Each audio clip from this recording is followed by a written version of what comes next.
এক নারী চিকিৎসকের হিজাব টেনে খুলে ফেলার জেরে বিতর্কে জড়িয়েছেন ভারতের বিহারের মুখ্যমন্ত্রী জনতা দলের নেতা নীতিশ কুমার।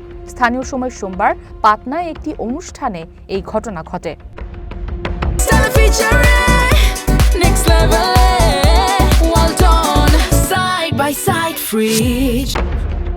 অনুষ্ঠানে নিয়োগপত্র নিতে আসেন হিজাব পরিহিত ওই নারী চিকিৎসক। এ সময় রাজ্যের মুখ্যমন্ত্রী ৭৫ বছর বয়সী নীতিশ কুমার তার হিজাব টেনে নামান।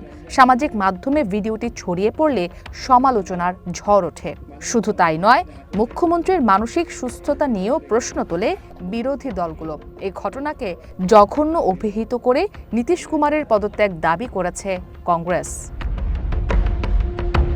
এর আগেও বিতর্কে জড়ান নীতিশ কুমার।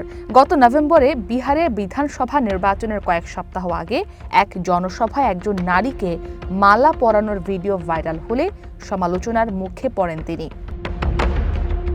ইসরাত মুক্তি, ওয়ান ইন্টারন্যাশনাল ডেস্ক।